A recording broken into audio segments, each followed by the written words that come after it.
আমি আপনাদের সামনে কুরআন মাজিদের কয়েকটি আয়াত তেলাওয়াত করেছি। রাসূলুল্লাহ সাল্লাল্লাহু আলাইহি ওয়াসাল্লামের বাণীর মধ্য হতে কয়েকটি হাদিস উল্লেখ করেছি। উল্লেখিত বিষয়ের উপরে উল্লেখিত আয়াত এবং হাদিসগুলোকে কেন্দ্র করে মুসলিম নারীর হিজাব তথা পর্দা এবং প্রাসঙ্গিক কিছু কথা বলে আজকের আলোচনার ইতি টানবো ইনশাআল্লাহ। ওয়া তাওফীকি ইল্লা বিল্লাহ আলাইহি তাওয়াক্কালতু ওয়া ইলাইহি উনীব। সম্মানিত উপস্থিতি, আলোচনার প্রারম্ভে শুকরিয়া আদায় করি মহান রব্বুল আলামিনের, যিনি আপনাকে আমাকে সুস্থ শরীরে অত্র দ্বীনি বৈঠকে উপস্থিত হওয়ার সুযোগ দিয়েছেন। তাই তার শুকরিয়া আদায় করি আলহামদুলিল্লাহ।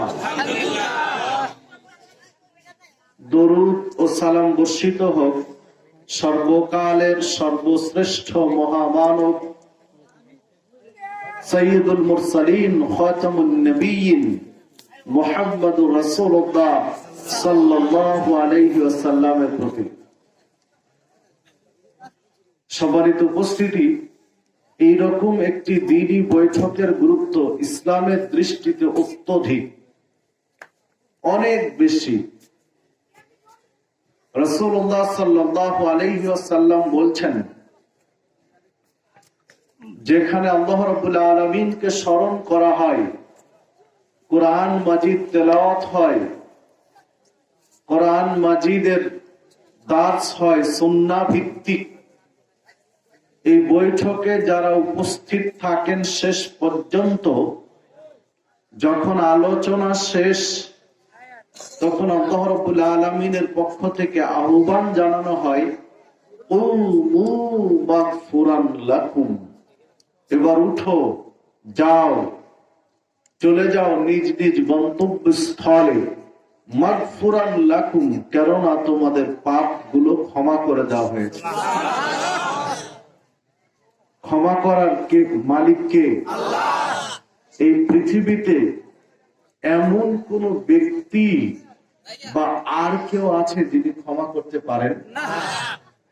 কোন নবী বা রাসূল রয়েছেন যিনি ক্ষমা করতে পারেন? তো যিনি ক্ষমা করার একমাত্র মালিক, একচ্ছত্র মালিক, নিরঙ্কুশ মালিক, তিনি যদি বলেন যে এবার বাড়ি যাও, পাপ ক্ষমা করে দেওয়া হয়েছে, তাহলে কি আর দুশ্চিন্তার কোনো বিষয় থাকে? দ্বিতীয় কথা বলেন আল্লাহ রাব্বুল আলামিনের পক্ষ থেকে, আহ্বানের দ্বিতীয় বাক্যটা বলা হয়, ফাকাদ বুদ্দিলাত সাইয়্যাতুকুম হাসানাত, এবার তোমরা বাড়ি যাও, কেননা তোমাদের পাপগুলো নেকি দিয়ে পরিবর্তন করে দেওয়া হয়েছে। সুবহানাল্লাহ, আল্লাহু আকবার। তো যেখানে দ্বীনি আলোচনা হয় কোরআন এবং হাদিস ভিত্তিক, সেই বৈঠকের বদৌলতে পাপগুলো ক্ষমা করে দেওয়া হয়, পাপগুলো নেকি দিয়ে বদল করে দেওয়া হয়। আজকের বৈঠকেও প্রথমে কোরআন তেলাওয়াত করেছি, এরপরে 3টি হাদিস পেশ করেছি। এর আলোকে কথা বলবো, আল্লাহ রাব্বুল আলামিনের কাছে আবেদন জানাই, প্রার্থনা করি, আল্লাহ তুমি আজকের বৈঠকের বদৌলতে আমাদের পাপগুলো ক্ষমা করে দিও। আল্লাহ আজকের এই দ্বীনি মাহফিলের বিনিময়ে আমাদের পাপগুলো নেকি দিয়ে পরিবর্তন করে দিও। আল্লাহ তুমি আজকে এই মাহফিলকে আমাদের জন্য জান্নাতে যাওয়ার ওসিলা মাধ্যম হিসেবে কবুল করে নিও। সম্মানিত উপস্থিতি, আলোচনার শুরুতেই আল্লাহ রাব্বুল আলামিনের শুকরিয়া আদায় করি আলহামদুলিল্লাহ। প্রচন্ড শীত চলছিল, গতকালকে চেয়ে আজকে শীতের তীব্রতা একটু কম। গতকালকে যে শীতের মাত্রা ছিল যে পরিমাণ, তার তুলনায় আজকে কিন্তু অনেক কম। এই যে আল্লাহর, এটা কিন্তু একটা নিয়ামত, পরিবেশ অনুকূলে করে দেওয়া, এটা আল্লাহর বিশেষ নিয়ামত। আল্লাহ এই নিয়ামতটুকু আপনাকে আমাকে দিয়েছেন, তাই তার শুকরিয়া আদায় করে আলহামদুলিল্লাহ। সম্মানিত উপস্থিতি, আলোচনার প্রারম্ভে ছোট্ট একটু আপনাদের কষ্ট দিতে চাই যে ফাঁকা থাকলে ফাঁকা জায়গাগুলো পূরণ করে বসবেন। পিছনে যারা দাঁড়িয়ে রয়েছেন তাদের বসার জন্য বিশেষভাবে আহ্বান জানাচ্ছি, কারণ হাদিস যেটি আপনাদের কাছে পেশ করেছি, আল্লাহ রাব্বুল আলামিনের পক্ষ থেকে বলা হয় কুমু, আলোচনা শেষ তখন বলা হয় কুমু, এবার দাঁড়াও, উঠো, যাও। তো দাঁড়াও মানে সকলে কি অবস্থায় ছিলেন? বসা অবস্থা। আলোচনা শেষ তখন আল্লাহ ডাক দিয়ে বলেন কুমু, তোমরা দাঁড়াও, এবার উঠো, যাও, কেননা পাপ ক্ষমা করে দেওয়া হয়েছে। তাহলে বোঝা যাচ্ছে যে যারা বসে আলোচনা শুনছেন, তাহলে জায়গা থাকলে দাঁড়িয়ে থাকবেন। এইটা কোরআন এবং সুন্নাহর আলোচনার সাথে পরিপন্থী, শিষ্টাচারের বিপরীত হয়। এই জন্য শিষ্টাচার ভিত্তিক শোনার জন্য আহ্বান জানাচ্ছি। সম্মানিত উপস্থিতি, চলুন মুসলিম নারীর হিজাব বা পর্দা কেমন হওয়া উচিত, কেন করা উচিত, না করলে ক্ষতি কি, একটু বিশ্লেষণ দরকার। কারণ আপনি, আমি বা আমরা ধানীখোলা মানে পুরনো আহলুল হাদিস এলাকা, তাই নয়? নতুন নয় কিন্তু। এখন বাংলাদেশে অনেক অঞ্চল রয়েছেন যেগুলো কনভার্টেড আহলুল হাদিস, মানে নতুন করে তারা স্টাডি করে বা বিভিন্ন ইউটিউব বা সামাজিক যোগাযোগ মাধ্যমগুলোতে বিভিন্ন চ্যানেলের আলোচনা শুনে তারা আহলুল হাদিস হয়েছেন বা সহি আকীদা গ্রহণ করেছেন বা সালাফি আকীদা গ্রহণ করেছেন, সালাফি মানহাজ গ্রহণ করেছেন নতুন করে। কিন্তু ধানীখোলা কিন্তু নতুন করে নয়, পুরনো আহলুল হাদিস। বিধায় অত্র অঞ্চলে সালাতের ওয়াজ জরুরি আমার কাছে মনে হয় না, কারণ সালাত পড়বেন এটাই স্বাভাবিক, সিয়াম পালন করবেন এটাও স্বাভাবিক, জাকাত সাদকা দেওয়া স্বাভাবিক, কিন্তু পর্দা পুশিদার ওয়াজটা দরকার। কারণ সালাতকে আমরা যত গুরুত্ব দিয়ে আদায় করি, সিয়াম রোজা যত গুরুত্ব দিয়ে পালন করি, পর্দার বিষয়ে আমাদের গুরুত্ব তত নেই, অতটা নেই। পর্দা করতে হয়, করছি, কিন্তু যেভাবে করা উচিত সেইভাবে নেই। এই জন্যই পর্দার আলোচনাটা আজকে করার মনস্থির করেছি। আপনারা শেষ পর্যন্ত থাকবেন তো ইনশাআল্লাহ? তো দেখুন, আপনাদের ধৈর্যের দিকে খেয়াল রেখে শেষ করে দেবেন ইনশাআল্লাহ। আর আপনাদের চেয়ে আমার ব্যস্ততা বেশি আছে, চাইলে অনেক লম্বা আলোচনা করার সুযোগ নেই, কারণ অনেক রাত হয়েছে, আলোচনা শেষ করে রাজশাহী ফিরতে হবে, অনেক দূর। বিধায় এটা নাতি দীর্ঘ আলোচনা করার চেষ্টা করব, সুযোগ দিবেন ইনশাআল্লাহ। আল্লাহ তুমি কবুল করো আজকের মাহফিল। দেখুন, আল্লাহ রাব্বুল আলামিন কোরআন মাজিদে সূরা আহজাব 33 নম্বর আয়াতে উল্লেখ করেছেন, একটা প্রসিদ্ধ আয়াত, অকরনা ফি বুয়ুতিকুন্না ওয়ালা তাবাররাজনা তাবাররুজাল জাহিলিয়াতিল উলা। আল্লাহ রাব্বুল আলামিন বলছেন যে তোমরা মুসলিম নারীরা গৃহ অভ্যন্তরে বাড়িতে অবস্থান করো প্রথম যুগের জাহেলি যুগের নারীদের মতো নিজেদের সৌন্দর্য রাস্তায় প্রকাশ করো না, অপরের সামনে প্রকাশ করো না। এই বিধানটা কার? আল্লাহ। আল্লাহ রাব্বুল আলামিনের কোন বিধানে সামান্যতম ত্রুটি আছে কেউ মনে করেন? আল্লাহর বিধানের চেয়ে অন্য কোন বিধান, আল্লাহর দেওয়া নীতি বা আদর্শের চেয়ে অন্য কোন জীবন ব্যবস্থা ইহুদিদের, খ্রিস্টানদের, হিন্দুদের, বৌদ্ধদের অথবা আর কারো কোন বিধান ভালো, এইটা যদি কেউ মনে করে তার ঈমান থাকবে না। থাকবে কি? ঈমান শেষ, ঈমান নষ্ট হয়ে যাবে, ঈমান ভেঙে যাবে। আল্লাহ রাব্বুল আলামিন মুসলিম নারীদের অবস্থান করতে বললেন কোথায়? গৃহে, বাড়িতে। বিনা প্রয়োজনে তারা বাহিরে যেতে পারবে। প্রয়োজনে যাবে সেটা ভিন্ন কথা, কিন্তু কিভাবে যাবে তার নীতিমালা আছে, আদর্শ রয়েছে, ওটা পর্যায়ক্রমে আসবো ইনশাআল্লাহ। তো বিনা প্রয়োজনে একজন মুসলিম নারী বাড়ির বাহিরে অবস্থান করতে পারে না। এই আয়াতের দ্বিতীয় অংশ আল্লাহ রাব্বুল আলামিন বললেন, জাহেলি যুগের নারীদের মতো সৌন্দর্য প্রকাশ করো না অন্যদের সামনে, রাস্তায়, মানুষের কাছে। তাহলে জাহেলি যুগের নারীদের স্বভাব ছিল, বৈশিষ্ট্য ছিল, তারা সেজে গুজে অন্যের কাছে নিজেকে উপস্থাপন করত, নিজেকে অন্যের কাছে তুলে ধরত, তার সৌন্দর্য আরেকজনকে দেখার সুযোগ করে দিত। এটা কোন যুগের নারী? এই স্বভাবটা কাদের? এই বিধানটা কার? আল্লাহ। ওয়ালা তাবাররাজনা তাবাররুজাল জাহিলিয়াতিল উলা। জাহেলি যুগের নারীদের মতো নিজেদের সৌন্দর্য প্রকাশ করুন অন্যের কাছে। তা আল্লাহ নিষেধ করলেন, মানে নিজেদের সৌন্দর্য বেগানা পুরুষের কাছে প্রকাশ করার খাসলত, স্বভাব, বৈশিষ্ট্য কোন যুগের নারীদের? জাহেলি যুগের নারীদের।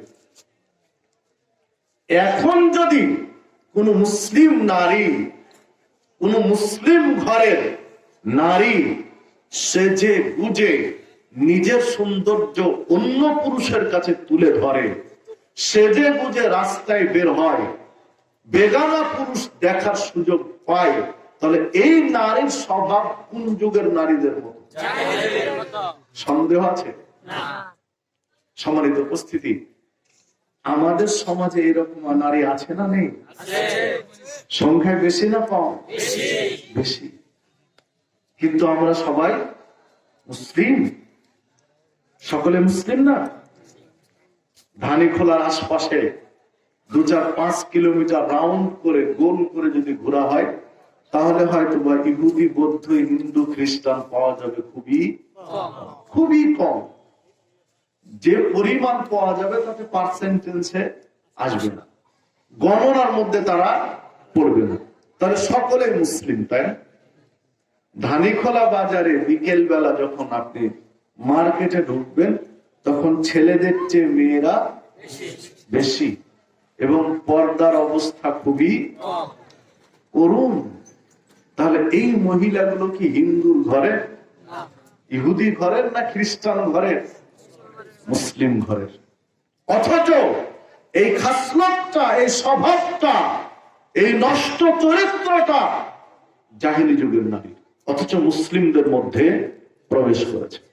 এখন মুসলিমদের মধ্যে এই স্বভাব, এই চরিত্র মুসলিম নারীরা গ্রহণ করেছে, যা 1500 বছর আগে আল্লাহ রাব্বুল আলামিন মুসলিম নারীদের নিষেধ করেছেন। দেখুন, আল্লাহ রাব্বুল আলামিন যেমন নিষেধ করলেন, রাসূলুল্লাহ সাল্লাল্লাহু আলাইহি ওয়াসাল্লাম তেমনি ভয়াবহতা উল্লেখ করলেন।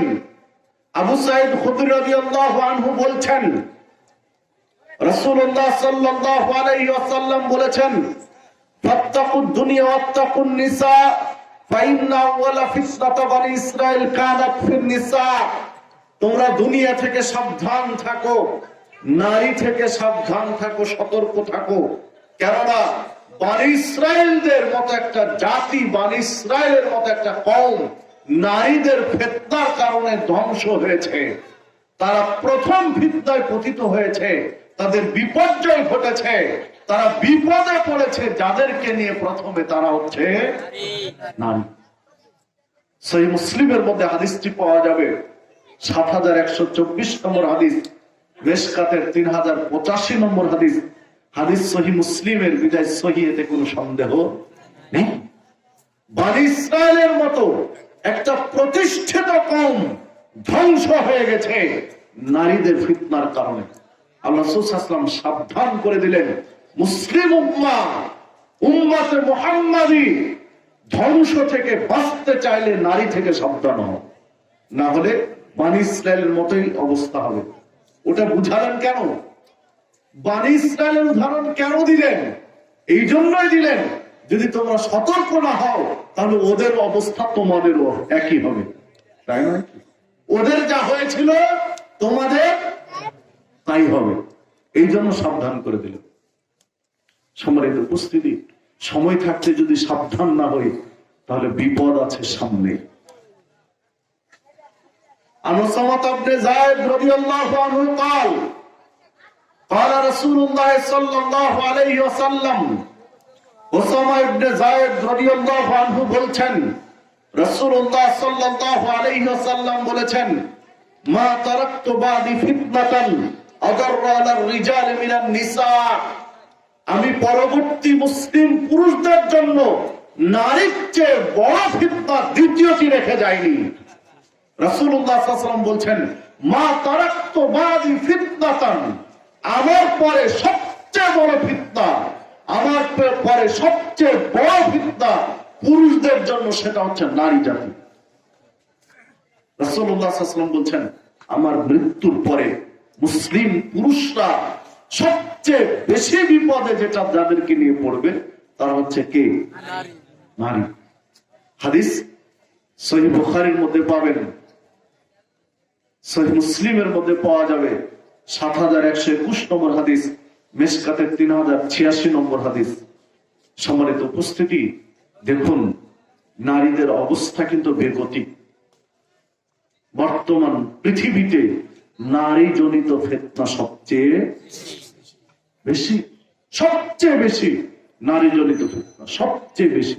চারিদিকে খেয়াল করে দেখুন, চতুর্দিকে একই অবস্থা। عن جرير بن عبد الله رضي الله عنه قال قال رسول الله صلى الله عليه وسلم, জারির ইবনে আব্দুল্লাহ রাদিয়াল্লাহু আনহু বলছেন, রাসূলুল্লাহ সাল্লাল্লাহু আলাইহি ওয়াসাল্লামকে জিজ্ঞাসা করলাম, আন নাজরাতিল ফাজা, হঠাৎ করে নারীর দিকে চোখ গেলে করণীয় কি? এখন যুবকদেরকে নসিহা করছেন, যুবকদেরকে উপদেশ দিচ্ছেন রাসূলুল্লাহ সাল্লাল্লাহু আলাইহি ওয়াসাল্লাম। একজন যুবক জারির রাদিয়াল্লাহু আনহু, নসিহতের একটা কারণ আছে। আরেকটি হাদিসে এই ইঙ্গিতটা পাওয়া যায়। আল্লাহ রাসূল সাল্লাল্লাহু আলাইহি ওয়াসাল্লাম বলছেন, ইত্তালাতু ফিল জান্নাহ, আমি জান্নাতের দিকে তাকালাম, ফারাআইতু আকসারা আহলিয়াল ফুকারা, জান্নাতে দেখলাম অধিকাংশ ফকির মানুষগুলোকে। গরিব, দরিদ্র, অসহায়, ফকির, মিসকিন, অনাথ, দুস্থ প্রকৃতির লোকগুলোকে বেশিরভাগ জান্নাতে দেখলাম। বাস্তবতা তাই। আপনার এলাকায় খুঁজে দেখেন, আপনার এলাকায় সবচেয়ে যারা ধনিক শ্রেণী, ধনাঢ্য পরিবারের, তারাই সব মাহফিলে নেই, আসেন, হয়তো বা দান সাদাকা করেছেন, প্রয়োজন মনে করেন অতটা। ইল্লা মাশাআল্লাহ, ব্যতিক্রম তো কিছু আছে। তুলনামূলক ভাবে যারা দরিদ্র, অভাব অনটন, তারা কিন্তু বেশি আসে, দিন ধর্ম তাদের কাছে বেশি থাকে। আল্লাহ রাসূল সাল্লাল্লাহু আলাইহি ওয়াসাল্লাম বলেন, আত-তালাতু ফিন-নার, দ্বিতীয়বার আমি জাহান্নামের দিকে তাকালাম, ফারাআইতু আকসারা আহলিয়ান নিসা, জাহান্নামে লক্ষ্য করলাম অধিকাংশ নারী, জান্নাতে অধিকাংশ গরিব, জাহান্নামে অধিকাংশ নারী। হাদিস সহিহ মুসলিমের 7114 নম্বর হাদিস। দেখুন, অধিকাংশ নারীদেরকে জাহান্নামী বলে আল্লাহ রাসূল সাল্লাল্লাহু আলাইহি ওয়াসাল্লাম উল্লেখ করলেন। এইবার যুবকদেরকে নসিহত করছেন। একজন যুবক জারির রাদিয়াল্লাহু আনহু, জারির ইবনে আব্দুল্লাহ রাদিয়াল্লাহু আনহু বলছেন, আমি আল্লাহ রাসূল সাল্লাল্লাহু আলাইহি ওয়াসাল্লামকে জিজ্ঞাসা করলাম, আন নাজরাতিল ফাজা, হঠাৎ করে নারীর দিকে চোখ চলে গেলে করণীয় কি? রাস্তায় চলতে ফিরতে বিভিন্ন সময় বাড়ির বাহিরে বের হয়ে দৃষ্টি দিলাম কোন নারীর দিকে চলে গেল, তখন কি করতে হবে আমাকে? আল্লাহ রাসূল সাল্লাল্লাহু আলাইহি ওয়াসাল্লাম বলছেন, এবার জারিরকে যা বললেন, জারির বলছেন ফা আমারানি, রাসূলুল্লাহ সাল্লাল্লাহু আলাইহি ওয়াসাল্লাম আমাকে নির্দেশ দিলেন। মানে কাকে? জারির রাদিয়াল্লাহু আনহুকে। রাসূলুল্লাহ সাল্লাল্লাহু আলাইহি ওয়াসাল্লাম আমাকে নির্দেশ দিলেন, আন আসরিফা বাসারি, তুমি তোমার চোখ ফিরিয়ে নিবে, আমি যেন আমার চোখ ফিরিয়ে নেই অন্য নারীর দিকে চোখ পড়ার সাথে সাথে। যখনই কোন নারীর দিকে একজন যুবকের চোখ যাবে, একজন মুসলিম পুরুষের চোখ যাবে, তখনই চোখ ফিরিয়ে নিবে, দ্বিতীয়বার আর তাকানোর সুযোগ নেই। সহিহ মুসলিমের মধ্যে হাদিস পাওয়া যাবে, 570 নম্বর হাদিস সহিহ মুসলিমের। সম্মানিত উপস্থিতি, একটু খেয়াল করুন তো, নারীর দিকে চোখ যাওয়ার সাথে সাথে কি করতে হবে? চোখ ফিরিয়ে নিতে হবে। দ্বিতীয়বার তাকানোর সুযোগ আছে? নারীর দিকে চোখ যাওয়ার সাথে সাথে চোখ দ্বিতীয়বার তাকানোর সুযোগ আছে? ঠিক আছে তো নাকি? এই হাদিস কি শুধু জারির রাদিয়াল্লাহু আনহুর জন্য খাস? শুধু তিনি পালন করবেন না আর কেউ? কিয়ামত পর্যন্ত সকল মুসলিম পুরুষের জন্য একই বিধান। কিয়ামত পর্যন্ত এই পৃথিবীতে যত মুসলিম পুরুষ আসবেন সকলের জন্য একই বিধান। নারীর দিকে চোখ গেলে চোখ ফিরিয়ে নিবে, দ্বিতীয়বার তাকানো যাবে না। ঠিক আছে তো? হ্যাঁ, এবার লাইনে আসি। তাহলে টিভির পর্দা কি হবে? টিভিতে যে নারীগুলো আসে, এবার কি হবে বলেন? হাত তুলতে বললে তো বেশিরভাগ মানুষের বাড়িতে টিভি আছে, আছে না? অধিকাংশ বাড়িতে টিভি আছে। এবং এই টিভিতে দেখবেন যে সময় ইবাদত করার টাইম, যে দিনগুলো ইবাদতের গুরুত্ব বেশি, ওই দিনগুলোতে আজে বাজে অনুষ্ঠান বেশি, বেশি না? ইবাদতের দিনগুলোতে বাজে অনুষ্ঠান বেশি থাকে। খুব নিখুঁত পরিকল্পনা করে ইহুদি খ্রিস্টান সাজিয়েছে এগুলো, কারণ ওরাও জানে যে ইসলামের কোন দিনগুলো গুরুত্বপূর্ণ বেশি, কারণ তারা ইসলামকে নিয়ে কিন্তু স্টাডি করে, গবেষণা করে। দেখুন, স্মার্টফোন, অ্যান্ড্রয়েড সেট অধিকাংশ যুবকদের হাতে আছে, হাতে নেই? হাতে আছে। তো এই যে গান বাজনা, নৃত্য অনুষ্ঠান বা বিভিন্ন অশ্লীল দৃশ্য নারীদের দেখছে, তো এই সময় চোখ ফিরাতে হবে না দেখতে হবে? আরো তো ইচ্ছা করে দেখছে, দেখছে না? বিশাল কালার টিভি ঘরের মধ্যে সাজানো, আর চ্যানেল ঘুরিয়ে ঘুরিয়ে যেটাতে নোংরা দৃশ্য ওটা দেখছে, তাই না? চোখ দেখলে চোখ ফিরাতে বললেন, আর আমরা খুঁজে খুঁজে খারাপটা দেখছি। ঠিক তো? আল্লাহ রাসূল সাল্লাল্লাহু আলাইহি ওয়াসাল্লাম বললেন, চোখ গেলে চোখ ফিরিয়ে নিবে। অনিচ্ছায়, ইচ্ছা করে দেখার কথা বলেছে না? অনিচ্ছায় বাড়ি থেকে বের হয়েছে, রাস্তায় অনিচ্ছায় চোখ চলে গেছে নারীর দিকে, তখন চোখ ফিরিয়ে নিবে। আর আমরা ইচ্ছা করে দেখছি, অপরাধের পরিমাণটা দেখো। আমরা ইচ্ছা করে রিমোট ঘুরিয়ে ঘুরিয়ে দেখছি, রিমোট টিপে টিপে, যে কোন চ্যানেলে ছবি খারাপ সেটা কিন্তু দেখছি, দেখছে না? আর যুব সমাজ করছে কি? এই অ্যান্ড্রয়েড সেটে ব্লু ফিল্ম দেখছি, পর্নোগ্রাফি দেখছি, দেখছি না?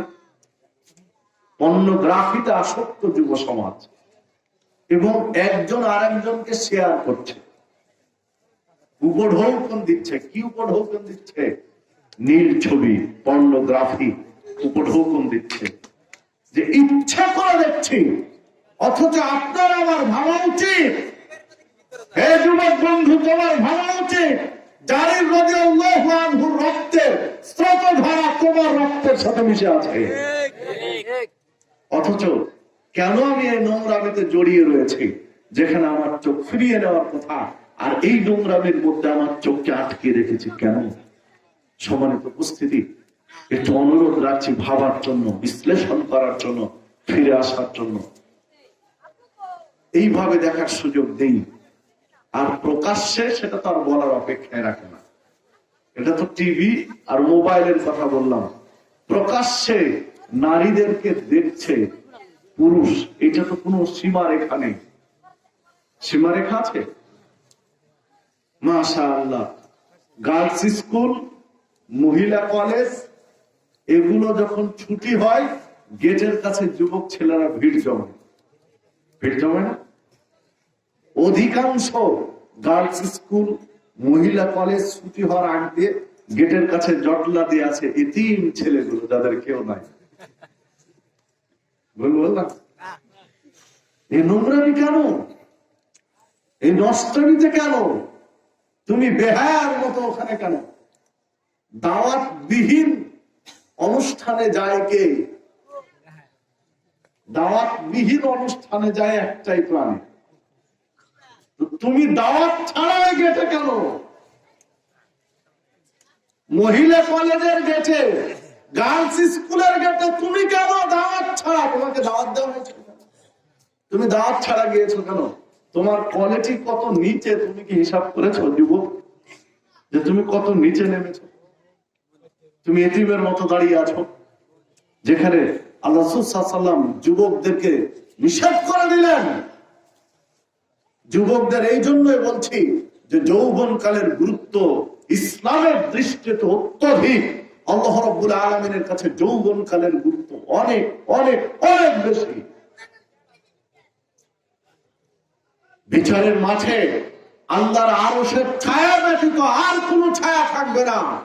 সেই দিন 7 শ্রেণীর মানুষকে আল্লাহ আরশের ছায়া তলে আশ্রয় দিবেন।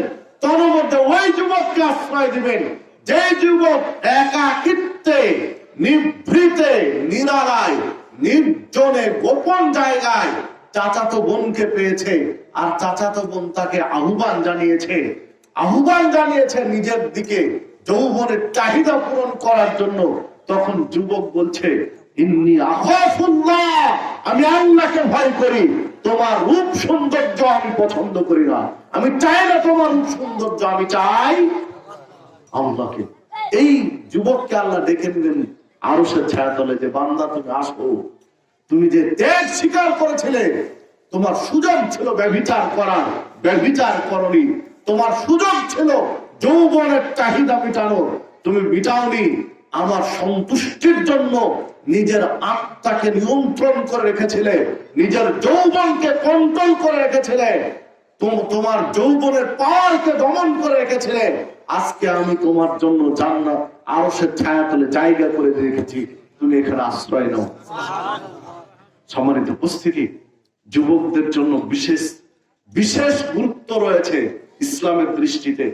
এই জন্য যুবকদের কথা একটু বেশি বলছি। আরে বিপদ আকাম কুকাম তো যুবকরা বেশি করে, তাই না কি? এই জন্য যুবকদের একটু আজ বেশি দরকার। দেখুন, عن عقبة بن عامر رضي الله عنه قال قال رسول الله صلى الله عليه وسلم, عقبة بن عامر رضي الله عنه বলছেন, রাসূলুল্লাহ সাল্লাল্লাহু আলাইহি ওয়াসাল্লাম বলেছেন, ইয়াকুমুদ দুখুল আলান নিসা, নারীদের কাছে প্রবেশের বিষয়ে সাবধান, নারীদের কাছে যাওয়ার বিষয়ে সতর্ক থাকো, সাবধান থাকো।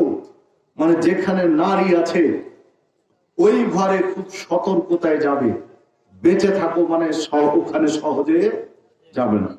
যেই বাড়িতে বেগানা নারী রয়েছে, যে ঘরে বেগানা নারী রয়েছে ওই ঘরে একজন বেগানা পুরুষ প্রবেশ করতে পারবে না। ফাকাল রাজুলুম মিন আনসার, যখন আল্লাহ রাসূল সাল্লাল্লাহু আলাইহি ওয়াসাল্লাম বলেছেন যেই বাড়িতে বেগানা নারী আছে ওই বাড়িতে একজন বেগানা পুরুষ প্রবেশ করবে না, ওই ঘরে একজন পুরুষ যাবে না, তখন একজন আনসারী মানুষ, মদিনার স্থায়ী বাসিন্দা জিজ্ঞাসা করছেন, ইয়া রাসূলুল্লাহ সাল্লাল্লাহু আলাইহি ওয়াসাল্লাম, আফারাআইতাল হামওয়া, দেবর সম্পর্কে আপনার মতামত কি?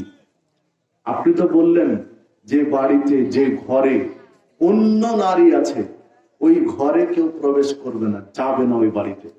তো যে বাড়িতে ভাবি আছে ওই বাড়ির দেবর কি করবে? বাড়ি যাবে না যাবে না? জিজ্ঞাসা করছেন একজন আনসারী মানুষ।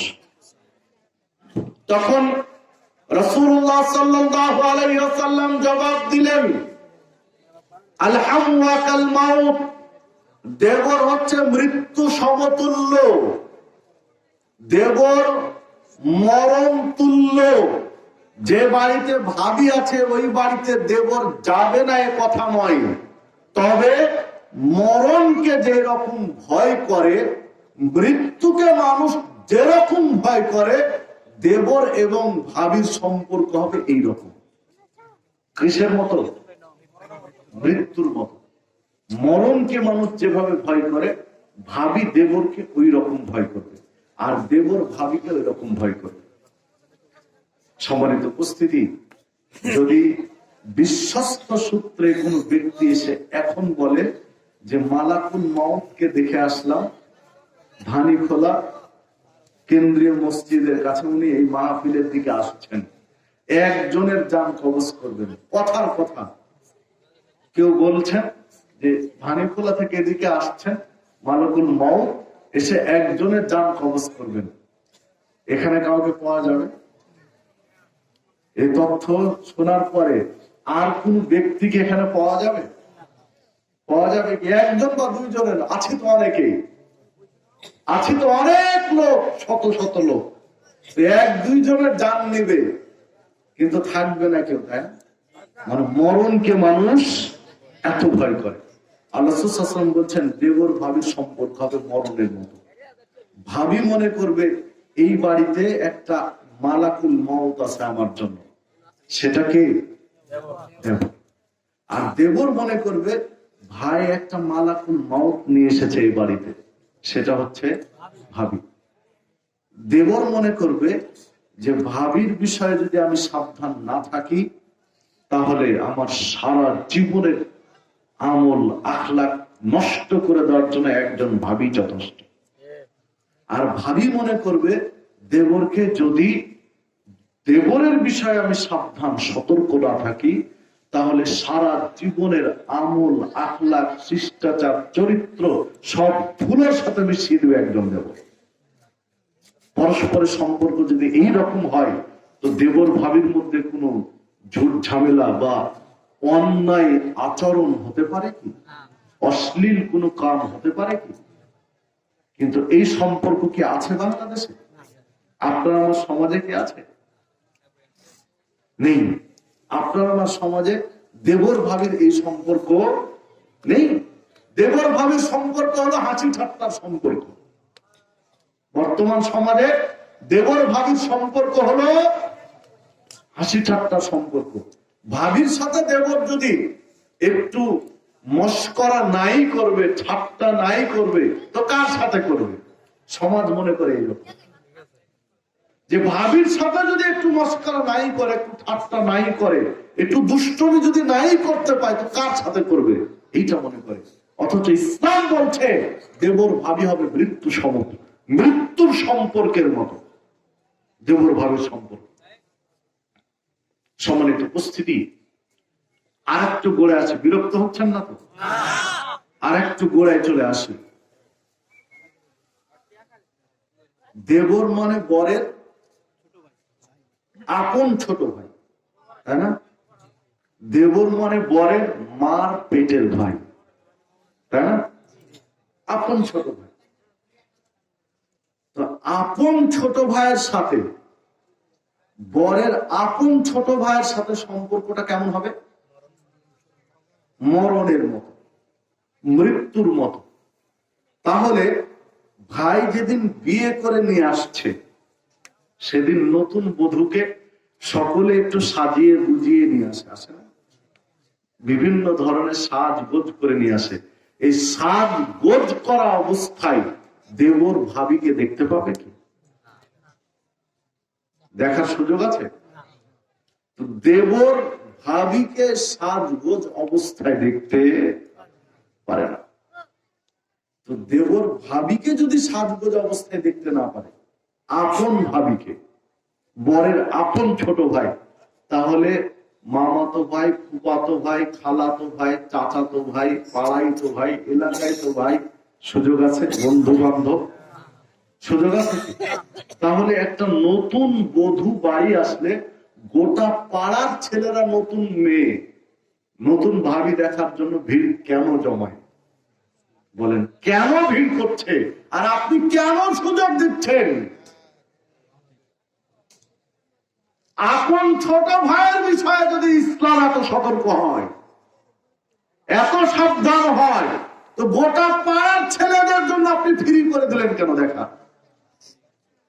ফ্রি করে দিলেন কেন? সম্মানিত উপস্থিতি, ওটা কি পতিতালয়ের মেয়ে যে সবার জন্য ফ্রি, যার খুশি সে দেখবে? বিয়ের অনুষ্ঠানে যদি আপনাদের দিকে না থাকে, খায়ের আলহামদুলিল্লাহ, থাকলে ছেড়ে দিতে হবে নোংরামি।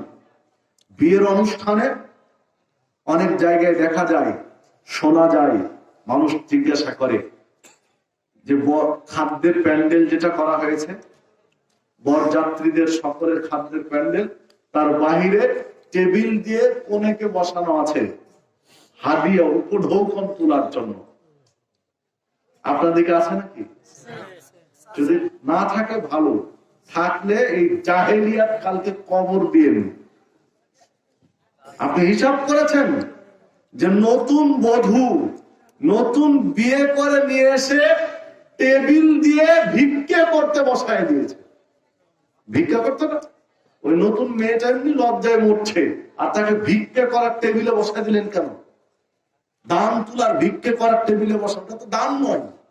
ওটা কি দান? ওই টেবিলে, হাদিয়ার টেবিলে, ভিক্ষের টেবিলে কেন বসায় রেখেছেন?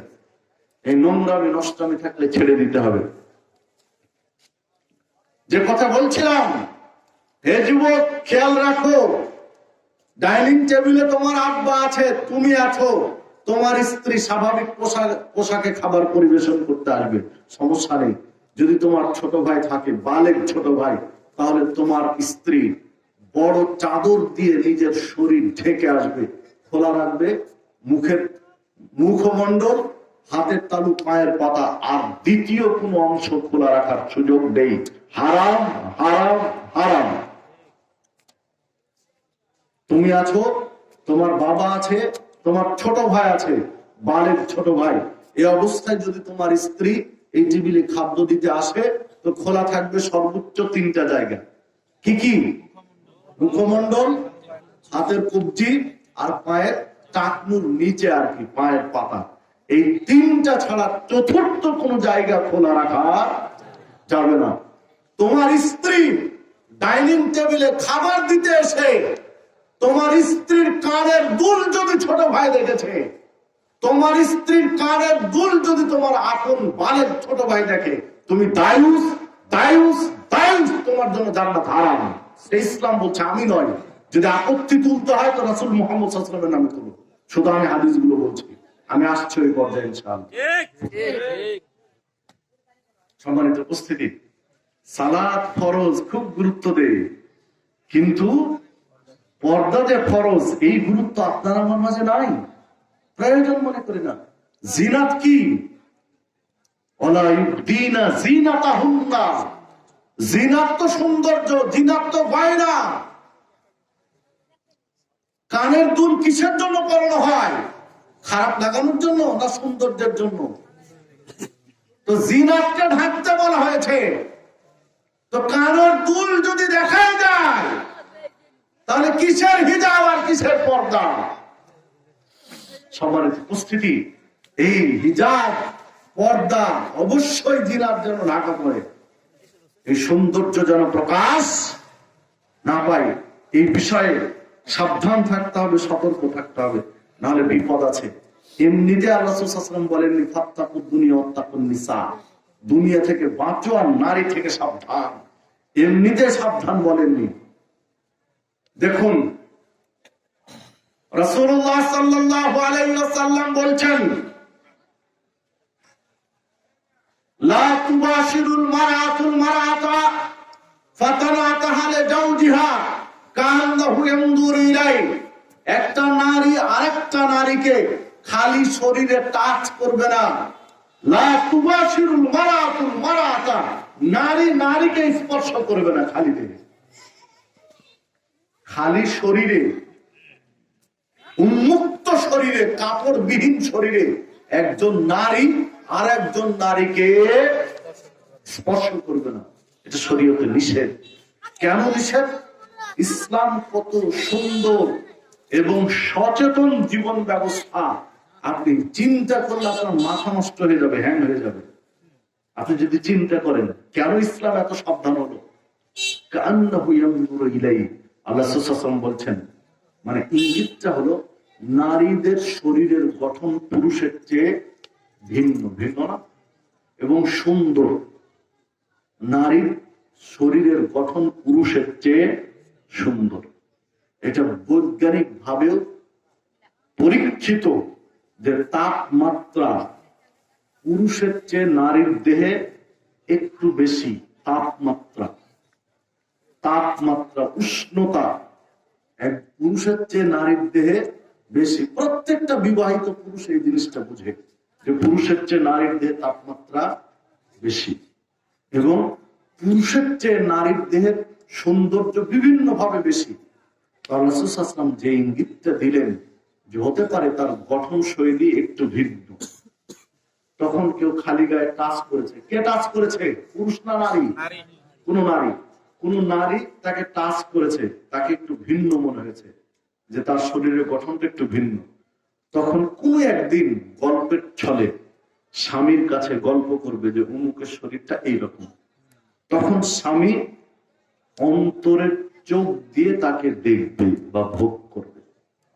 কান্নাহু ইয়ানজুরু ইলাইহি, আল্লাহ রাসূল সাল্লাল্লাহু আলাইহি ওয়াসাল্লাম বলছেন চোখ দিয়ে তাকে লক্ষ্য করবে।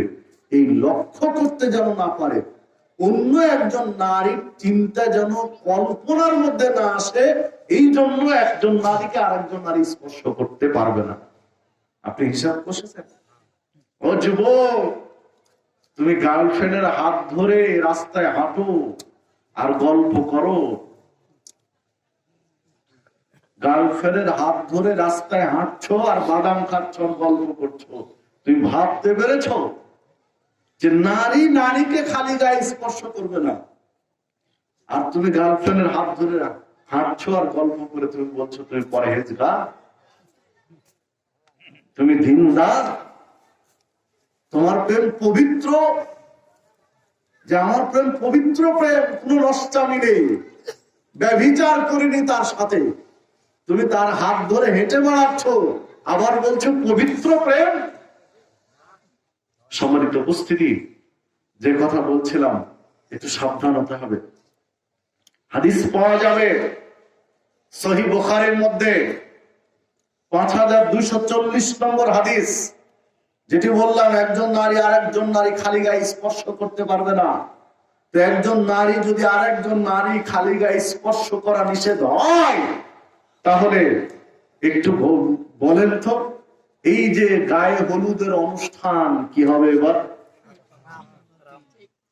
বলেন, গায়ে হলুদের অনুষ্ঠান যেভাবে চলছে, যদি কাপড়ের উপর হলুদ পরানো হয় তাহলে সমস্যা নেই।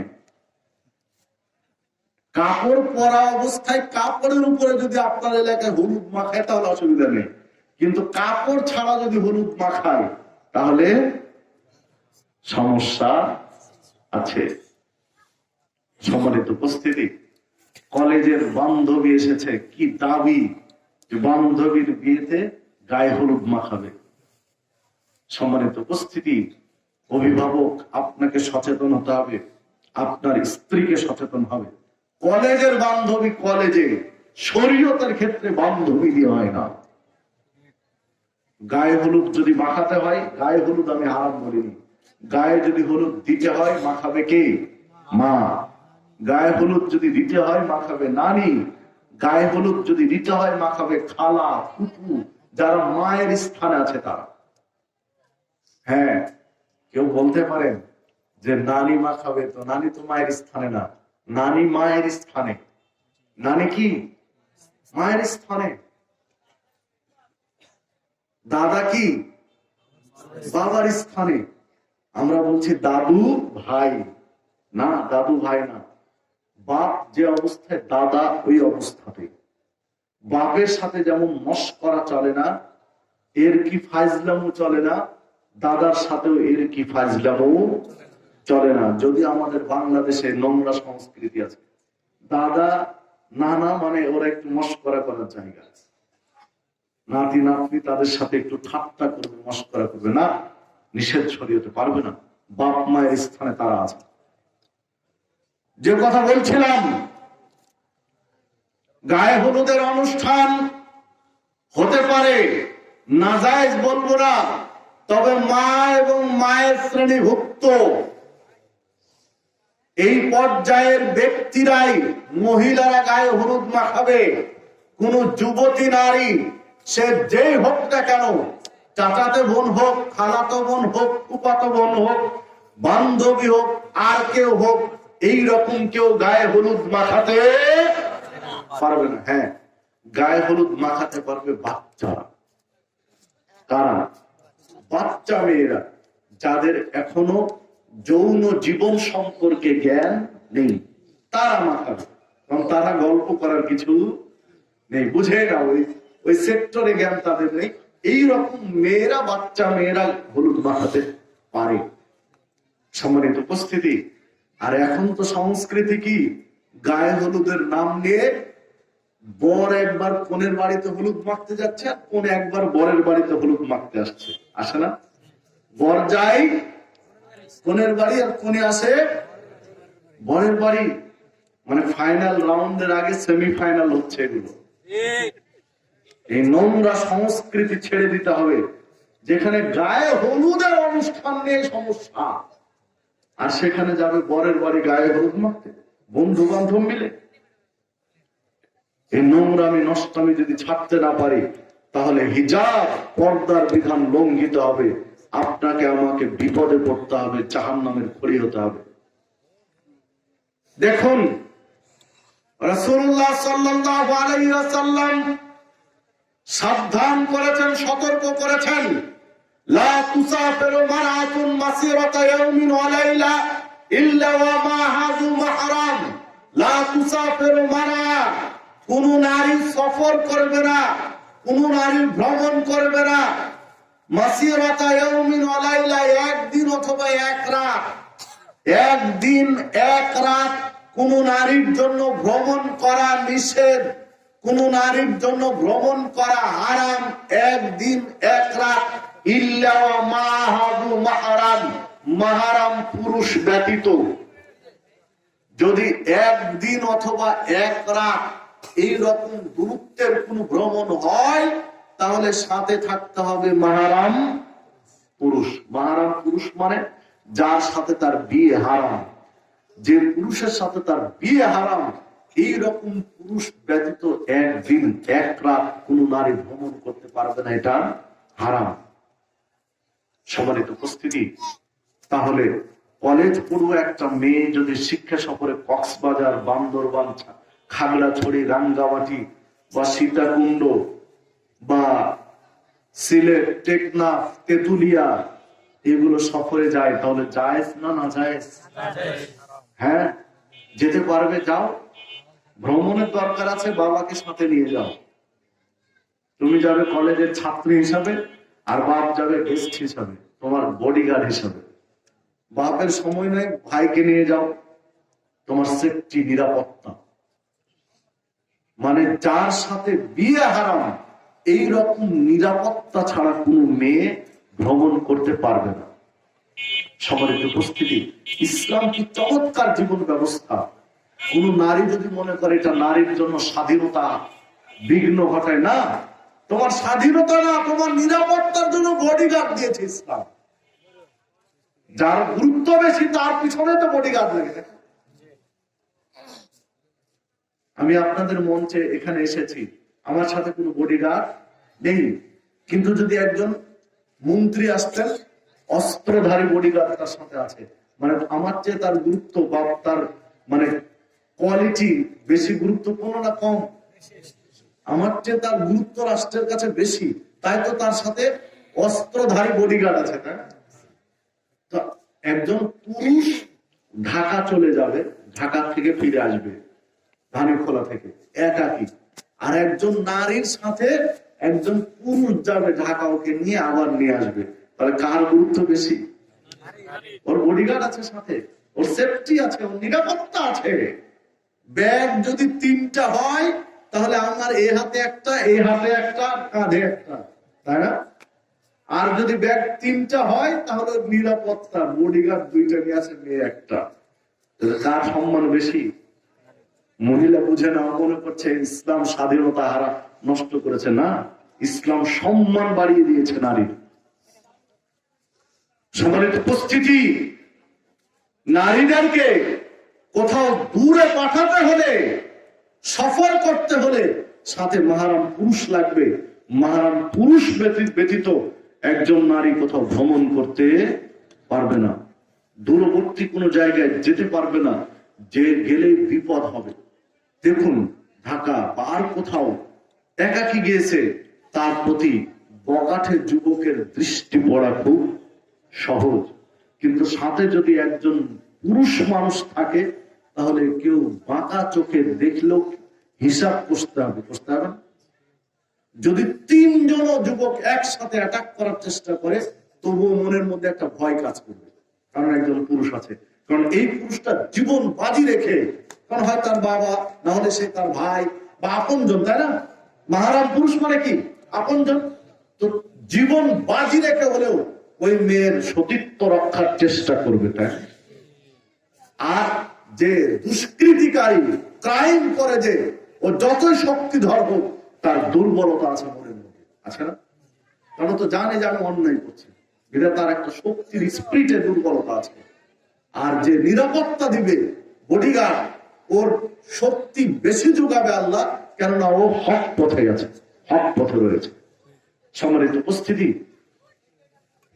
দেখুন রাসূলুল্লাহ সাল্লাল্লাহু আলাইহি ওয়াসাল্লাম যুবকদেরকে উদ্দেশ্য করে আরো কিছু কথা বলেছেন নারীর পর্দার বিষয়ে এসে। লা ইয়াখলুয়ান্না রাজুলুন বিইমরাতিন ইল্লা কানা সালিসুহুমা শায়তান।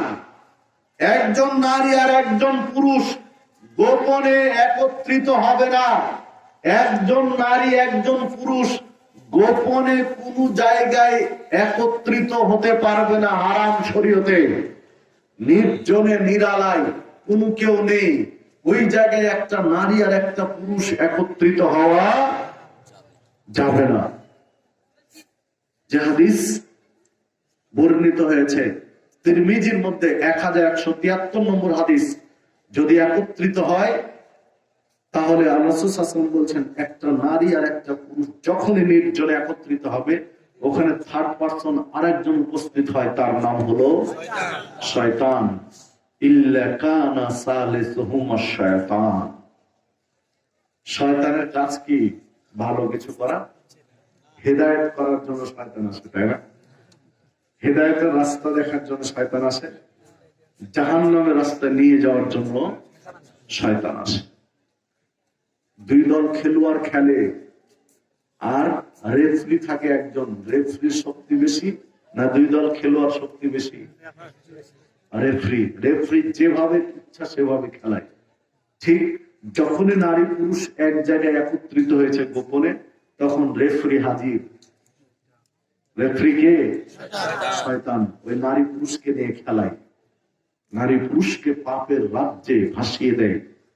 আল্লাহ রাসূল সাল্লাল্লাহু আলাইহি ওয়াসাল্লাম এই জন্য নিষেধ করেছেন, হে যুবক, যদি তোমার ভাবি একাই ঘরের মধ্যে থাকে, তাহলে ওই ঘরে অন্য কেউ নেই, যতই তোমার প্রয়োজন হোক ওই ঘরে প্রবেশ করতে পারবে। এটা ইসলাম নিষেধ করেছে। ভাবি একাই ঘরে আছে, আর কেউ নেই, ওই ঘরে তোমার যাই প্রয়োজন হোক না কেন তুমি ঢুকতে পারবে। তোমার বোন, তোমার মা, আর কেউ থাকা লাগবে না, হলে ঢোকা যাবে না। কারণ হতে পারে দুইজনের তরফ থেকে ঝামেলা হতে পারে, তোমার অন্তরটা দুর্বল হয়ে যেতে পারে ওখানে গিয়ে, অথবা তার অন্তরটা দুর্বল হয়ে যেতে পারে। দুজনে তো মানুষ, তাই না? ফেরেশতা তো নয়। মানুষ হিসাবে যে কারোর মধ্যে দুর্বল চিন্তা আসতে পারে, যেন না আসে। এই জন্য ইসলাম এই নিরাপদ পরিবেশের কথা চিন্তা করেছে। হ্যাঁ, এই ওয়াজ কি আর এখন চলে? রাত 10টা থেকে রাত 12টা 1টা পর্যন্ত দেবরা ভাবি একই রুমে বসে থেকে গল্প করছে একই খাটের উপরে। এই ওয়াজ কোথায় করবেন? পর্দা ফরজ কোথায় গিয়েছে? পর্দা কোথায়? অবস্থা আপনার আমার। এই জন্যই তো বিপদ গুলো এখন বেশি, এই জন্যই সমস্যা এখন বেশি। এগুলো গুরুত্ব না দেওয়ার কারণে আপনি আমি বেশি বিপদগ্রস্ত রয়েছি, বিপদে পড়ে রয়েছি। রাসূলুল্লাহ সাল্লাল্লাহু আলাইহি ওয়াসাল্লাম বলেন, লা ইয়াহিল্লু লিল মারআতি আন তাসুমা জাওজা সাহিব ইল্লা বিইذনিহি ওয়া লা তা'দাম ফি বাইতিহি ইল্লা বিইذনিহি। সহিহ বুখারীর মধ্যে হাদিস বর্ণিত হয়েছে, 5195 নম্বর হাদিস। আল্লাহ রাসূল সাল্লাল্লাহু আলাইহি ওয়াসাল্লাম বলেন, একজন নারীর জন্য বৈধ নয়, একজন নারীর জন্য বৈধ নয় যে স্বামী বাড়িতে থাকা অবস্থায় স্বামীর অনুমতি ব্যতীত সিয়াম পালন করবে, নফল সিয়াম। লা ইয়াহিল্লু লিল মারআতি আন তাসুমা জাওজা শাহিদ। বাড়িতে স্বামী আছে আর নফল সিয়াম পালন করবে অনুমতি ছাড়া, এটা হারাম। মানে স্বামীর আনুগত্য নারীকে কিভাবে করতে হবে একটু হিসাব করেন। ফরজের ক্ষেত্রে স্বামীর অনুমতির প্রয়োজন নেই, কিন্তু নফলের ক্ষেত্রে অনুমতি ছাড়া করা যাবে না। ওয়ালা তা'দান ফি বাইতিহি ইল্লা বিইذনিহি। স্বামীর অনুমতি ব্যতীত অন্য কোন বেগানা পুরুষকে বাড়িতে প্রবেশ করতে দিতে পারবে না। হাদিস সহিহ বুখারী। এই ওয়াজ কোথায় রাখবে? এগুলো আজ আর চলবে না এখন। যদি তাই হয়, খালাতো ভাই, আপনার স্ত্রীর খালাতো ভাই, তার সাথে বিয়ে জায়েজ না হারাম? জায়েজ। চাচাতো ভাই জায়েজ না হারাম? আপনার স্ত্রীর মামাতো ভাই জায়েজ না হারাম? আপনার স্ত্রীর ফুফাতো ভাই জায়েজ না হারাম? ফুফাতো ভাই মানে আপনার ফুফাতো শালা, শ্যালো নাকি? খালা তো শ্যালো, মামা তো শ্যালো, চাচা তো শ্যালো। বেড়াতে এসেছে, আপনি বাড়িতে নেই, এখন কি হবে?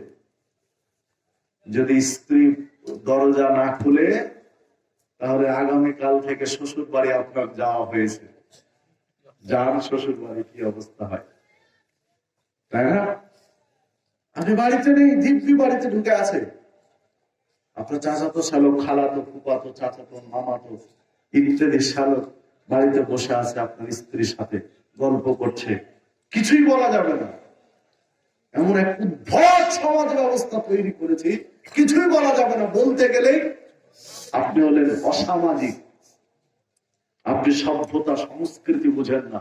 ১,৫০০ বছর আগের সংস্কৃতিকার এখন চলে সভ্যতার যুগে, এই চিন্তা করবে বা মানুষ আপনাকে হটকারিতা করবে। আপনি কি করবেন?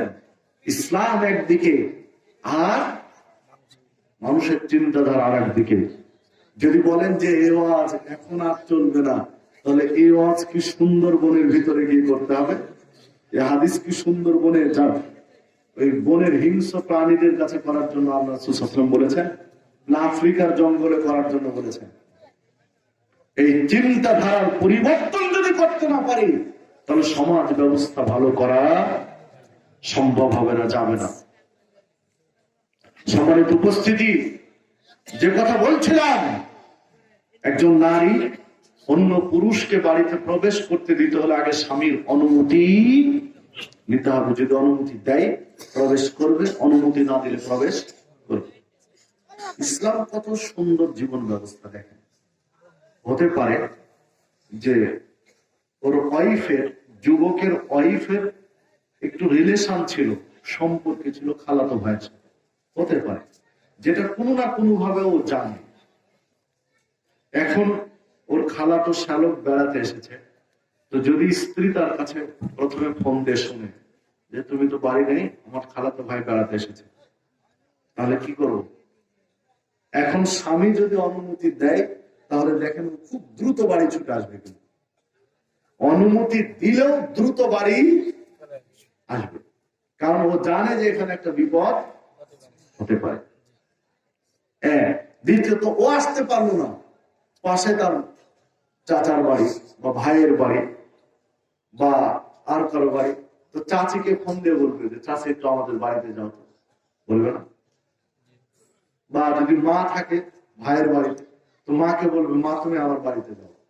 মানে ওর স্ত্রীর নিরাপত্তার বিষয়ে, সেফটির বিষয়ে সচেতন থাকবে জানার সাথে সাথে।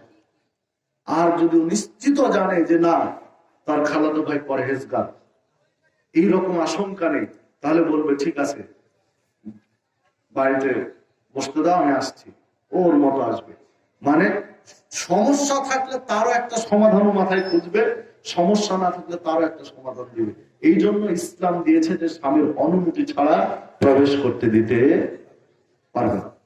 হ্যাঁ, বাড়িতে যদি স্বামী নেই, অন্যরা আছে, মা আছে, আর বা আর কেউ আছে, বাপ আছে, তাহলে প্রবেশ করবে। ওর ওয়াইফের ঘরে যাবে না, যেখানে গেস্ট রুম বা যেখানে থাকার জায়গা থাকে, সমস্যা নেই। মানে ইসলাম চেয়েছে যেন নারী পুরুষের মধ্যে অবৈধ সম্পর্ক তৈরি না হয়, অবৈধ সম্পর্কে জড়িয়ে না যায়। কারণ অবৈধ সম্পর্ক, ব্যভিচার হচ্ছে সমাজ ধ্বংসের হাতিয়ার। সমাজ নষ্ট করে ফেলে ব্যভিচার, সমাজ কুলসিত করে ফেলে, একজন আরেকজনের কাছে মুখ দেখাতে পারে না। এই জন্যই ইসলাম এত সতর্ক বাণী করেছে, সাবধান করেছে। দেখুন, عن أبي هريرة رضي الله عنه قال قال رسول الله صلى الله عليه وسلم, আবু হুরায়রা রাদিয়াল্লাহু আনহু বলছেন, রাসূলুল্লাহ সাল্লাল্লাহু আলাইহি ওয়াসাল্লাম বলেছেন, সিনফান মিন আহলিন নার, দুই শ্রেণীর মানুষ জাহান্নামে যাবে, লাম আরাহুমা, এদেরকে আমি দেখিনি। দুই শ্রেণীর মানুষ জাহান্নামে যাবে, কিন্তু তাদেরকে আমি দেখিনি। আল্লাহ সাল্লাল্লাহু বলছেন, দুই শ্রেণীর মধ্যে এক শ্রেণী হচ্ছে কওমুম মাহুম সিয়াতুন কাআদনাবিল বাকারা ইয়াজরিবুনা বিহান নাস, যাদের হাতে গরু পরিচালনা করে না, গরু চড়ায় রাখাল, এই গরু চড়ানো লাঠির মতো লাঠি থাকবে, আর অন্যায় ভাবে মানুষকে পিটাবে। এই যাবে কোথায়? জাহান্নামে। আমার আলোচনার যেটা বিষয় তার দ্বিতীয়টা, দুই নিসাউন কাসিয়াতুন আরিয়া মুমিলাতুন মাইলা রুউসুহুন্না কাসনিমাতিল মুখতিল মাইলা লা ইয়াদখুলনাল জান্নাহ ওয়া লা ইয়াজিদনা রিহাহা।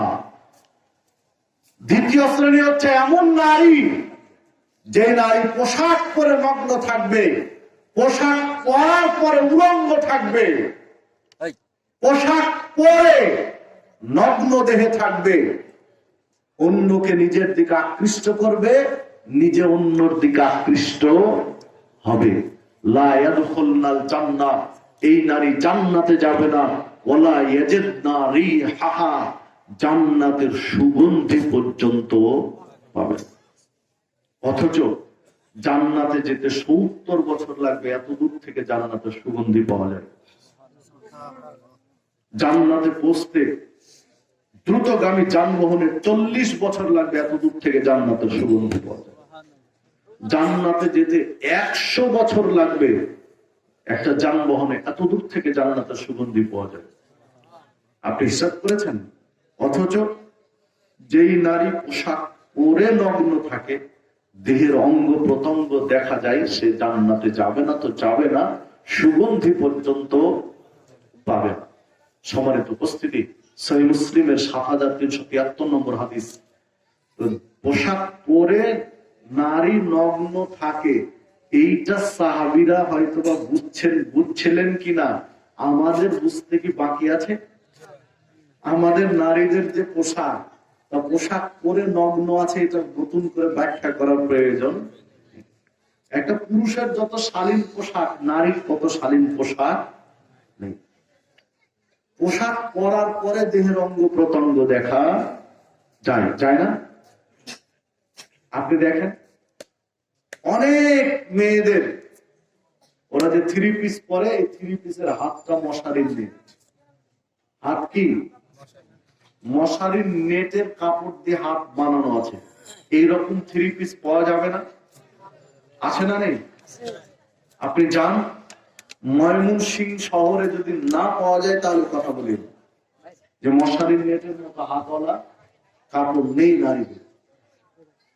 অথচ ময়মনসিংহ শহরে তন্ন তন্ন করে খুঁজে পুরুষের কোন পোশাক যদি আপনি খুঁজে পান যে এইগুলো সুন্দর কাপড় দেয় আর হাতটা শুধু মশারির নেট দিয়ে, যদি পান তাহলে আপনি বলবেন। ধানি খোলাতে আবার আসবো, কত তারিখ যেন বলা হলো? 23 তারিখ, 23শে ফেব্রুয়ারি এই ধানি খোলাতে আবার আসবো ইনশাআল্লাহ।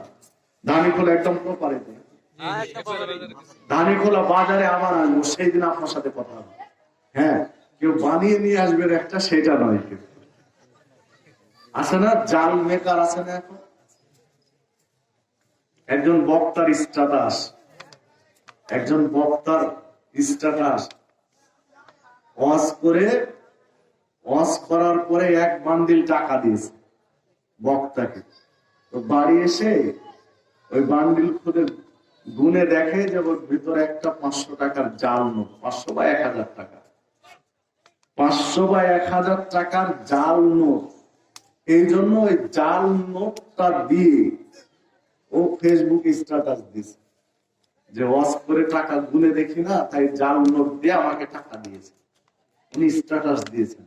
নাম বললেই কিন্তু আপনারা চিনতে পারবেন, সবাই, প্রায় সবাই, যুবকদের চিনতে তো কোনো বাকি নেই, নাম বলতে চায় না।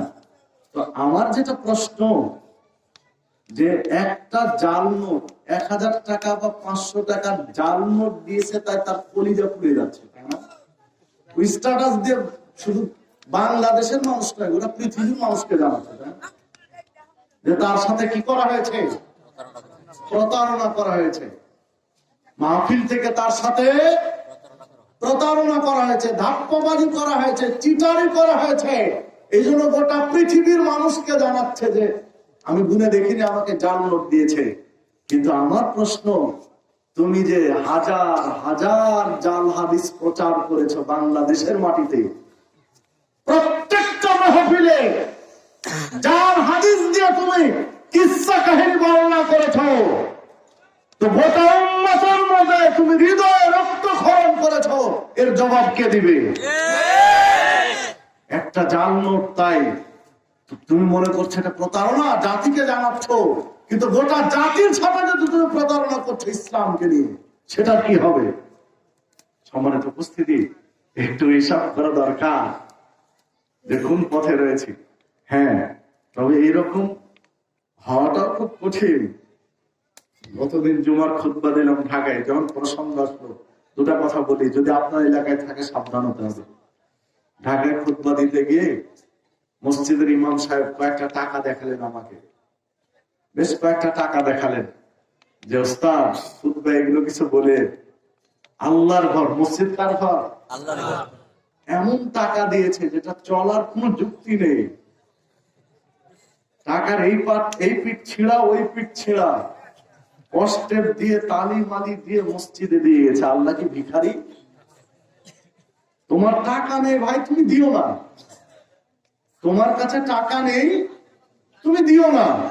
কিন্তু যে টাকাটা চলবে কিনা সন্দেহ আছে, ওটা কেন মসজিদে দিতে গেলে? ওইটা কেন মসজিদে?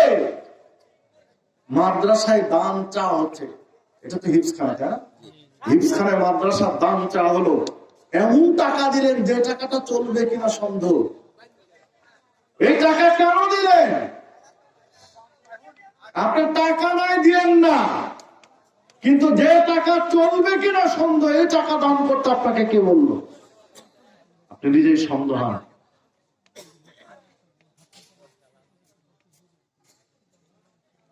সম্মানিত উপস্থিতি, যে কথা বলছিলাম যে এগুলো একটু সতর্ক হওয়া দরকার, সাবধান হওয়া দরকার, যে যেগুলো চলবে কিনা ভয় আছে এগুলো দান করার দরকার নেই। ভালোটা দান করেন।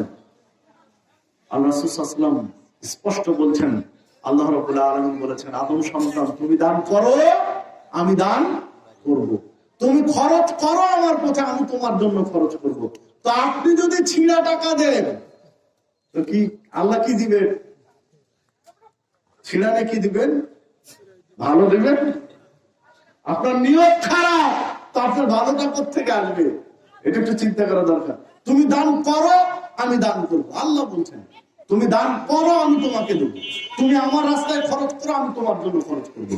তো আপনি ছিঁড়া দিচ্ছেন তো আপনি ভালো আশা করেন কি করে? আপনাকে ভালো কোত্থেকে দিবেন? আপনি তো ছিঁড়াটা দিচ্ছেন, চলবে কিনা ভয় আছে ওটা দিচ্ছেন। তো যেটা চলবে কিনা ভয় আছে ওটা আল্লাহ দিবেন।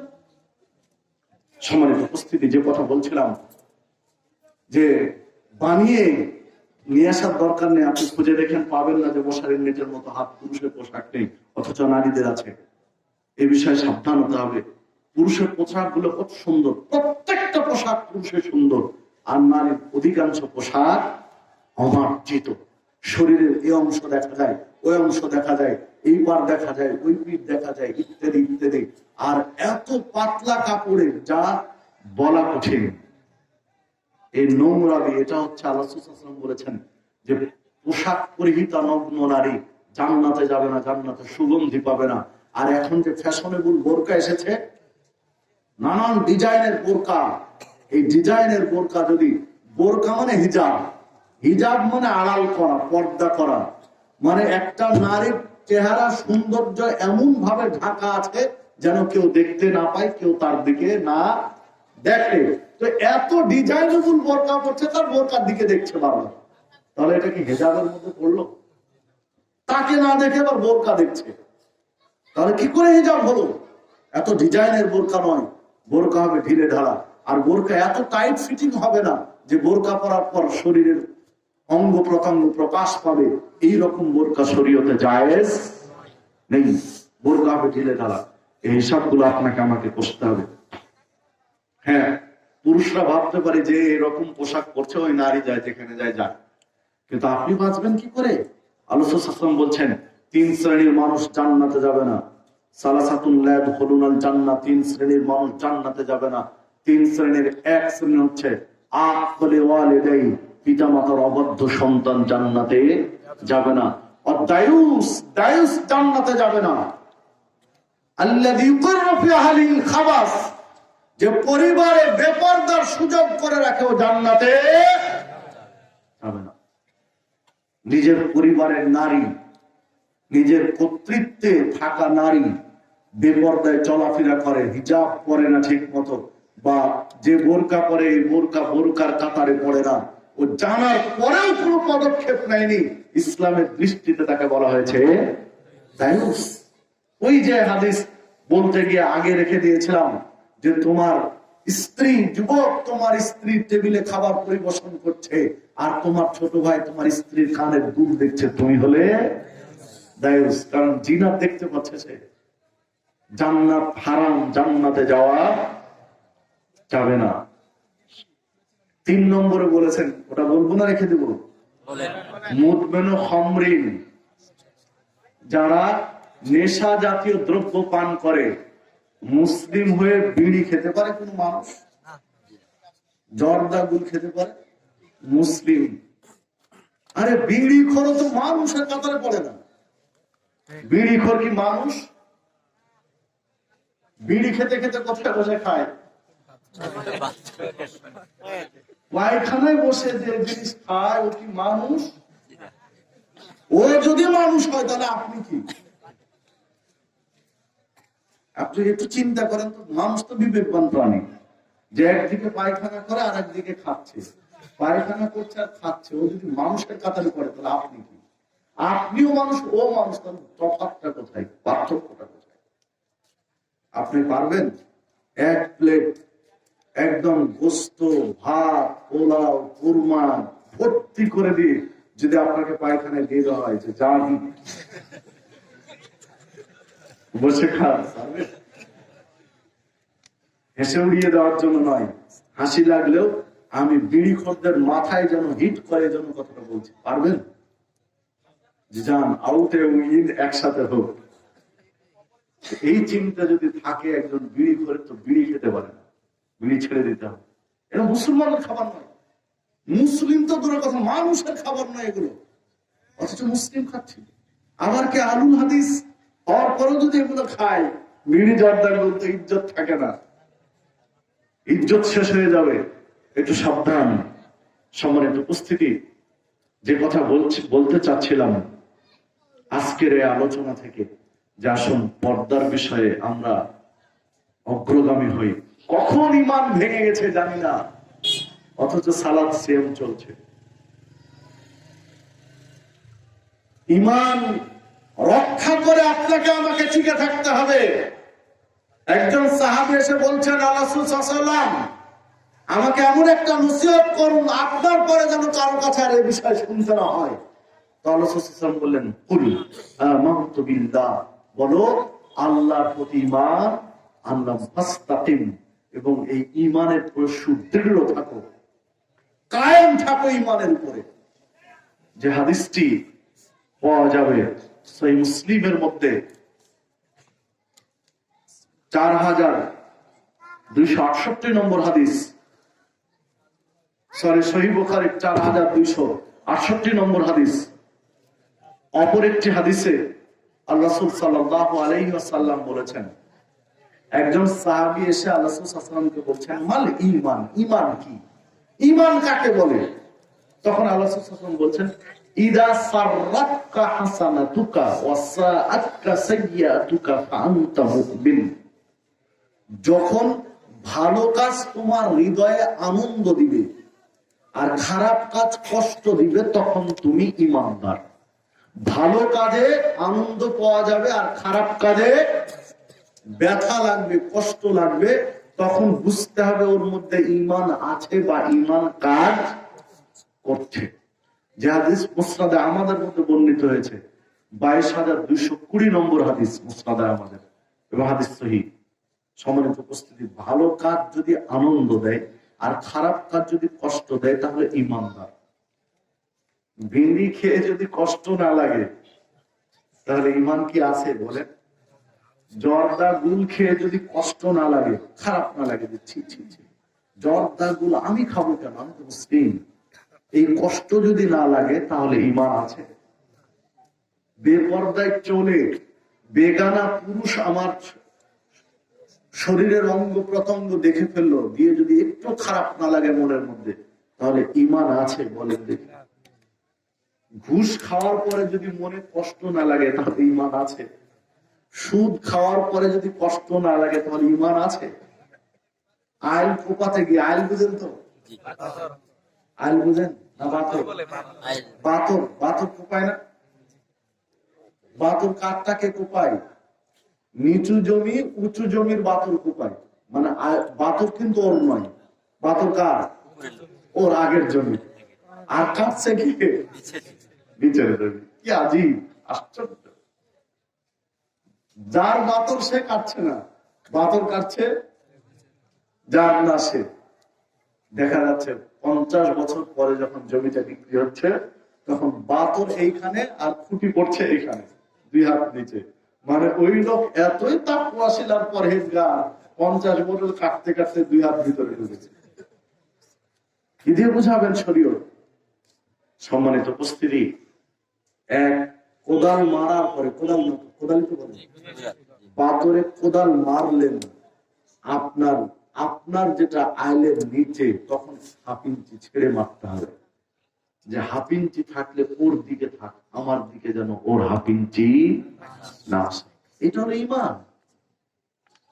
যদি ওর কথার কথা আপনার ব্যালেন্স থাকলো না, আপনি কোদাল মেরে ব্যালেন্স রাখতে পারলেন না, ওর 1/2 ইঞ্চি নেমে গেছে, তৎক্ষণাৎ যদি আপনার হৃদয়ে কষ্ট না লাগে, ছি ছি ছি, ওর 1/2 ইঞ্চি নামিয়ে নিলাম, এই খারাপ যদি না লাগে, তাহলে ঈমান আছে।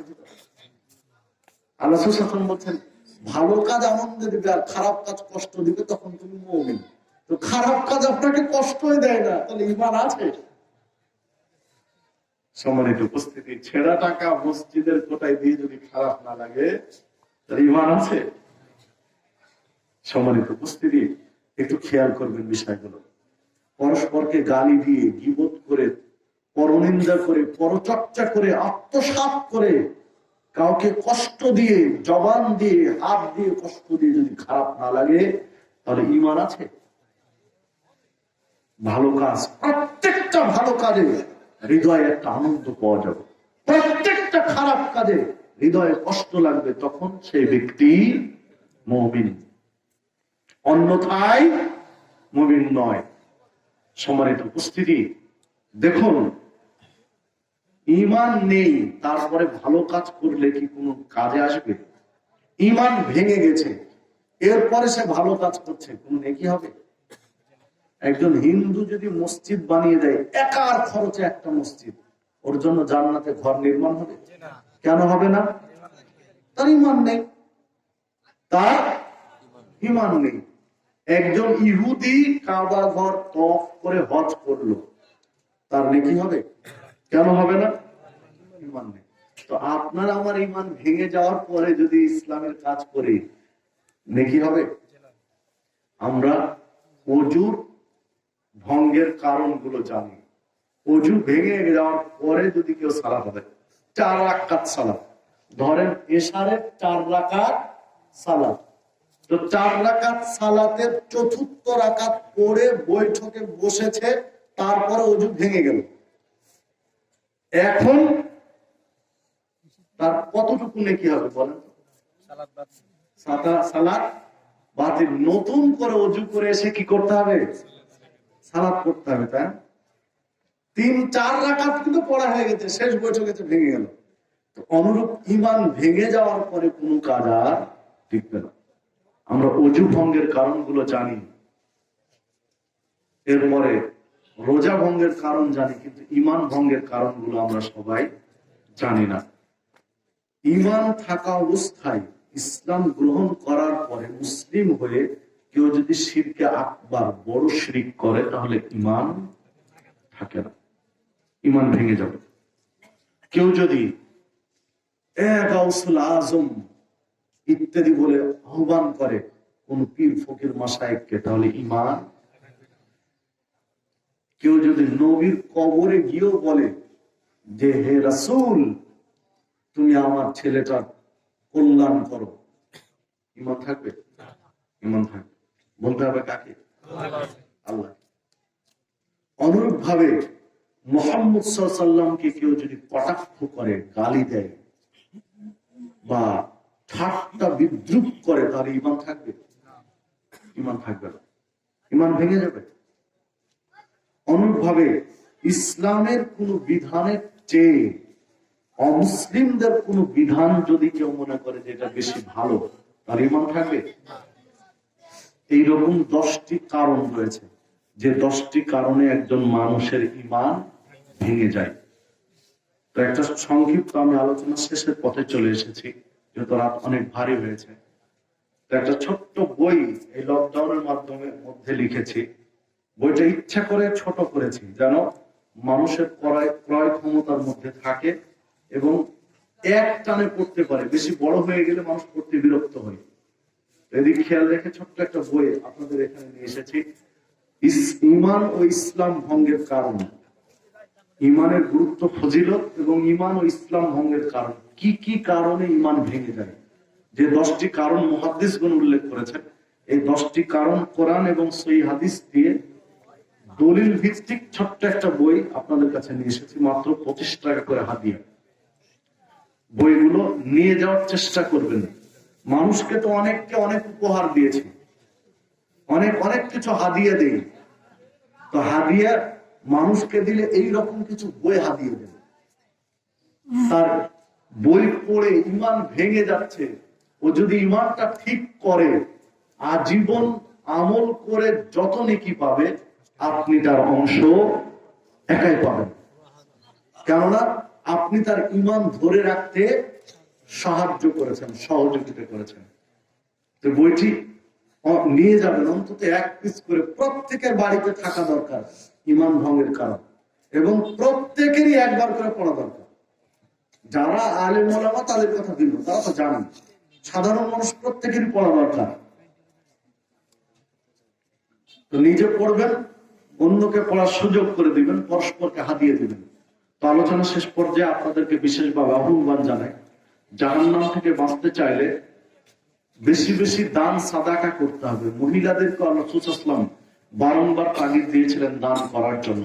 তো আপনাদেরকে আহ্বান জানাচ্ছি, যেহেতু মধ্য ভাটিপাড়া তালিমুল কোরআন নুরানি হাফেজিয়া মাদ্রাসার উদ্যোগে আজকের আয়োজন, বিধায় অল্প হলেও প্রত্যেকে এই দানে অংশগ্রহণ করবেন, সামান্য দিয়ে হলেও হোক, সেটা 5 টাকা, 5 টাকা, 10 টাকা, 50, 100, 1000, কেউ লজ্জাবোধের কিছু নেই। যে যতটুকু পারেন এই মাদ্রাসার জন্য মুক্ত হস্তে খোলা মনে দান করবেন। আল্লাহ রাব্বুল আলামিনের কাছে প্রার্থনা করেন, আল্লাহ আজকের এই বৈঠককে তুমি কবুল করে নাও।